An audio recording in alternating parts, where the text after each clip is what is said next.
Bum bum bum bum bum bum bum bum bum bum bum bum. The Pater Dislike Show.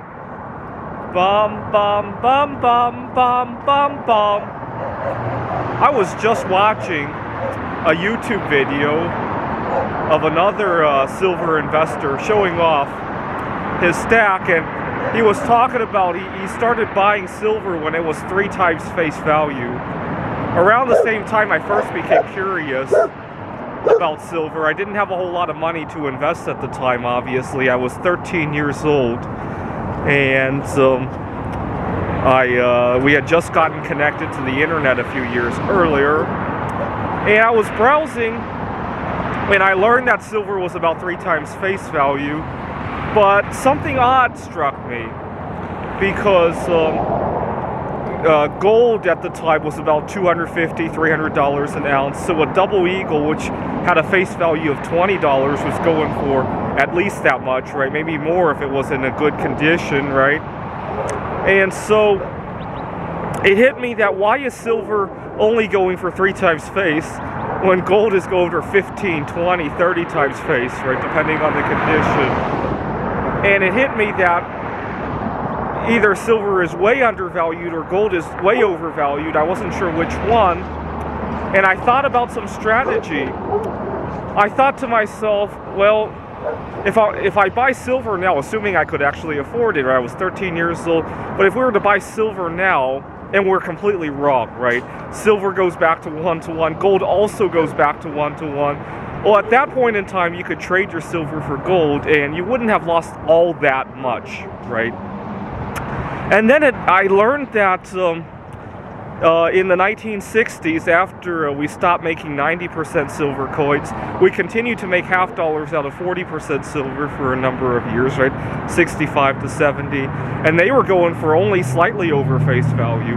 You could buy a $1,000 face value bag of 40% silver half dollars, I think at the time for $1,400, $1,500, if I remember correctly. I gotta see if I can find an old listing from that time, right?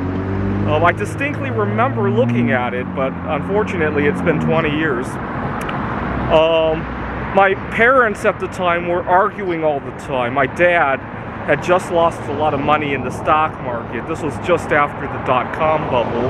I think it was around the time of 9/11, may have been a little bit after that. But my parents were arguing night after night. My mom accused my dad of greed, and she said that the previous year at the height of the bubble, she had been begging him to get out of that, pay off the mortgage, or do something, right? I have a younger brother, and she had been begging him to take some money out of that and put it into his college savings fund, or something like that. And night after night they were arguing. Now, at the time I was browsing about all the silver, and I suggested to my dad to take whatever money he had left from the stock market and to buy 40% silver half dollars, because I saw it as very low risk, right? You were paying $1,400 for a $1,000 face value bag that could go anywhere, but it won't go below 1,000, right? And I had learned about the Hunt brothers, but my dad thought I was crazy. I mean, at the time, I was already spending way too much time searching rolls of coins. I used to love to get rolls of half dollars at the bank to search for those silver coins. I used to love to search quarters, and at the time, the state quarters program had just rolled out. I loved Delaware because it was the first state. And my dad was very upset. He thought this was consuming way too much time from me. My homework was slipping. I wasn't making a whole lot of friends. I was 13 years old, and he thought that this had become way too consuming for me. And I look back at that time with a lot of sorrow that I didn't convince my dad, and I didn't have a whole lot of money. I was born too late. You know, my mom, well, I hate to admit this here, but she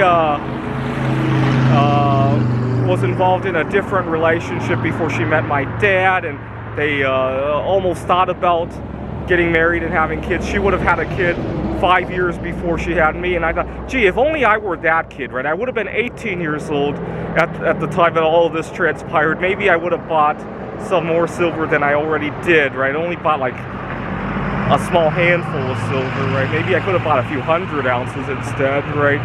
And I look back at that time with a lot of sorrow, but nowadays it looks like that, it really does look like it's happening again, but this time with the strategic metals, right?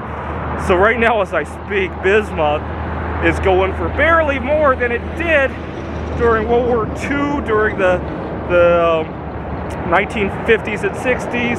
I think at the time it was $2.25, $2.50 a pound, right? $2.50 a pound. Now it's good for like $6. It's kind of like that 3 times face all over again, right? I like to think of it like that, but it's even better, right? Because the entire world's supply of bismuth is only a few $1 billion, right? Just the other day I joked, I was watching a YouTube video about Taylor Swift and how much money she made. I joked that she could corner the market in bismuth and instantly multiply it by 10, probably at least, right? I was hoping to plant a seed, right? Because a lot of people watch Taylor Swift videos. It might inspire somebody to Google the word bismuth at least and learn a little bit about the market and maybe develop a little fear of missing out, right? Anyways, 3 times face, a really tragic story, but kind of inspiring as well. And hopefully this time I haven't missed the trade, so it's all good. This is the Peter Dislike Show. Bum bum bum bum bum bum bum bum bum bum bum bum. The Peter Dislike Show. Bum bum bum bum bum bum bum.